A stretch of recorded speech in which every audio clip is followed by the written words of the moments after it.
Guys welcome back to YouTube channel. അപ്പോൾ നമ്മൾ ഉണ്ടാക്കാൻ പോകുന്നത് ഒരു ക്രാഫ്റ്റ് ഒന്നല്ല, നമ്മൾ ഇന്ന് ജേർണൽ ചെയ്യുമ്പോൾ അതിന് വേണ്ട സാധനങ്ങളാണ് ഹോം മെയ്ഡ് ആയിട്ട് കേട്ടോ. അപ്പം ഞാനൊരു സാധനം ഉണ്ടാക്കാൻ വിചാരിച്ചിട്ടുണ്ട്. നമുക്ക് അത് എല്ലാ പാർട്ട് 1 ആണ് ഇട്ടത്. അപ്പം നമുക്ക് ഫസ്റ്റ് ഒരു A4 ഷീറ്റാണ് വേണ്ടത്. ഇനി നമുക്ക് ഒരു A4 ഷീറ്റിൽ ഇത് സക്സസ് ആയി നമുക്ക് വേണമെങ്കിൽ കുറേ A4 ഷീറ്റൊക്കെ വെച്ച് ചെയ്യാം. തൽക്കാലത്തേക്ക് ഒരു A4 ഷീറ്റ് എടുത്തിട്ടുണ്ട്. അപ്പോൾ നമുക്ക് ഇതൊന്നും ഒരു ചെറിയൊരു സ്ക്വയർ ഇവിടെ വെട്ടിയെടുക്കാം. അപ്പോൾ ഗായ്സ് നമ്മൾ ഒരു സ്ക്വയർ വെട്ടിയെടുത്തിട്ടുണ്ട്. നിങ്ങൾക്ക് ഇഷ്ടമുള്ള സൈസിൽ ചെയ്യാം കേട്ടോ.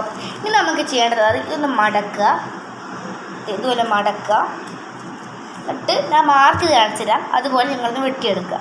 ഇപ്പോൾ നമ്മളൊരു മാർക്ക് ചെയ്തിട്ടുണ്ട്.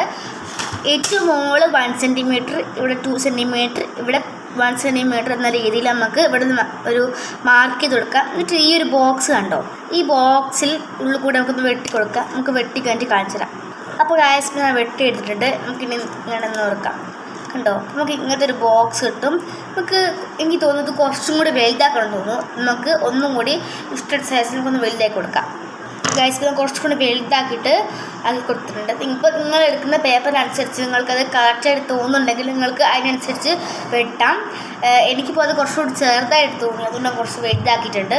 നമുക്കിത് കണ്ടോ, ഇതുപോലെ കിട്ടും. നമുക്ക് ഇവിടെ ഇഷ്ടമുള്ള കളർ അടിച്ചു കൊടുക്കാം. കളർ അടിച്ചിട്ട് കാണാം. അപ്പോൾ ഗൈസ് ഞാൻ അവിടെ ഒരു നമ്മുടെ ഹൈലൈറ്റർ അടിച്ചത് ഞാൻ ഇവിടെ കളർ ഇതൊരു പിസ്ത ഷെയ്ഡാണ്.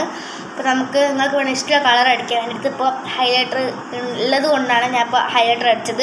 നിങ്ങൾക്ക് ഇഷ്ടമുള്ള പേപ്പറല്ലേ, ഇഷ്ടമുള്ളതൊക്കെ അടിക്കാം. ഇപ്പോൾ നിങ്ങൾക്കിത് പ്ലെയിൻ ആയിട്ട് ഒരു പേപ്പറിലോ അല്ലെങ്കിൽ നിങ്ങൾ ജേർണൽ ബുക്കിലോ ഒട്ടിച്ചു കൊടുക്കാം. ഇവിടെ നമുക്ക് ഇതിൻ്റെ ഉള്ളിൽ അഥവാ ഇത് ഒട്ടിച്ചു കൊടുക്കാം. ഇതിൻ്റെ ഉള്ളിൽ നിങ്ങൾക്ക് വേണമെങ്കിൽ എന്തെങ്കിലുമൊക്കെ എഴുതാം. ഇപ്പോൾ എന്തെങ്കിലും മോട്ടിവേഷൻ ആയിക്കോട്ടെ, മോട്ടിവേഷൻ സ്പീച്ചോ അങ്ങനെ എന്തെങ്കിലുമൊക്കെ എഴുതി കൊടുക്കാം. അപ്പം ഇതാണ് പാർട്ട് 1. നമുക്ക് അടുത്ത ജേർണൽ സപ്ലിമെൻറ്റ്സ് പാർട്ട് 2 വരുന്നതായിരിക്കും. ഓക്കെ, ടാറ്റാ.